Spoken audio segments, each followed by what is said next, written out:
So finally guys, it's beta week this week. I'm sure you're all looking forward to it. Maybe some of you have even taken some time off work just to play it, and since we don't have long to go, I thought I'd put together a little video detailing some of the things I've been doing in preparation, and we're also going to go over some of the changes to Conquest in Battlefield 2042 because it is a little different than what we're used to, as well as some of the other new features like the vehicle calling system and the plus menu. A lot of you may be familiar, but if this is your first Battlefield game, a lot of this may be new to you.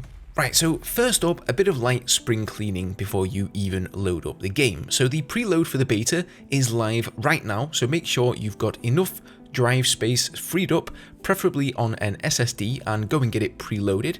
Also, if you want to record your footage of the beta, like I will be doing, make sure to free up plenty of space for that.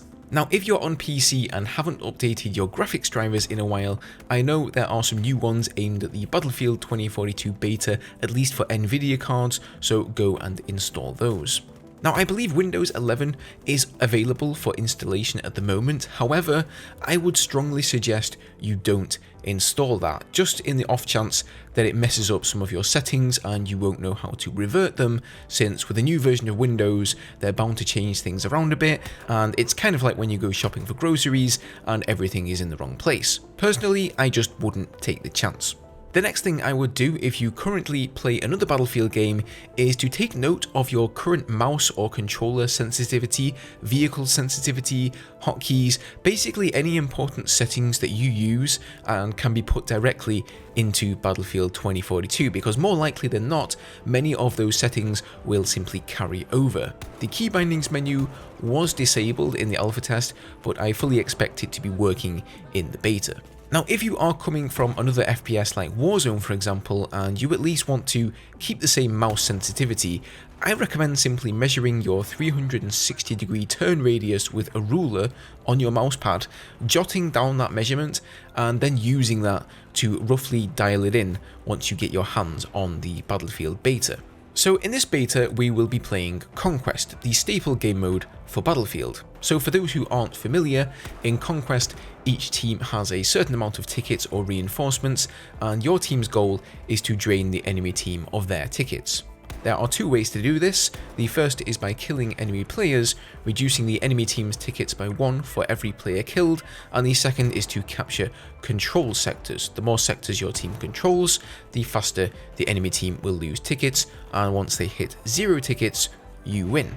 Now, new to Battlefield 2042 are these control sectors. In past Battlefield games, you had flags, where each objective only had one capturable zone. In Battlefield 2042, you have control sectors, which are made up of multiple flags, and you need to have captured each and every flag within that sector for it to be under your control. So that means that there are multiple different angles of attack when you want to take an enemy sector, and as soon as you take one flag within that sector, you effectively put a stop to the ticket bleed from the sector. Similarly, if the enemy team take one of your flags within a sector, it'll stop your ticket bleed, and so taking those flags back ASAP when your team hold a majority is going to be key to victory.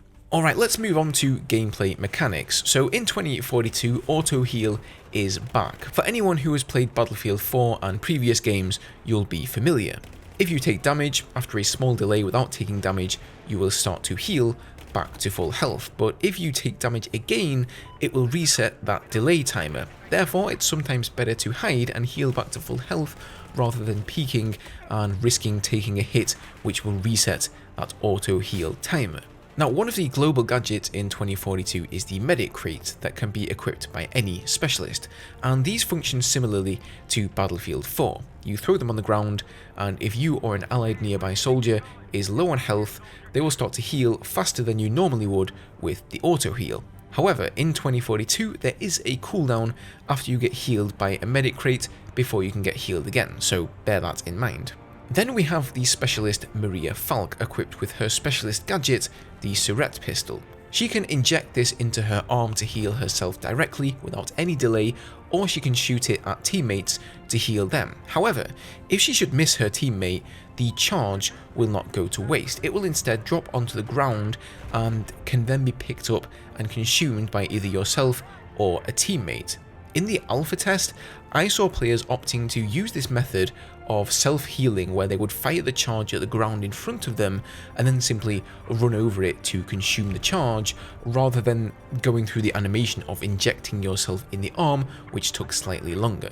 Additionally, if you shoot an enemy soldier with the Syrette pistol, it will do damage to them. So I think that's going to be kind of a diss to the enemy, maybe comparable to killing somebody with the defibs. Now, something else new to 2042 is the vehicle call-in system. So you can use this system to call in ground vehicles only. If you want air transport, a heli or a jet, you spawn into those from the deployment screen just like normal. However, for ground vehicles, you will use the call-in system. So on PC, the default keybind for this is the B button to bring up the tablet. Simply click on the vehicle of your choice, you'll get a marker within the game world showing you the drop zone, click to confirm, don't stand underneath it, and you'll be good to go. On console, the button for this is right bumper on Xbox and R1 on PlayStation.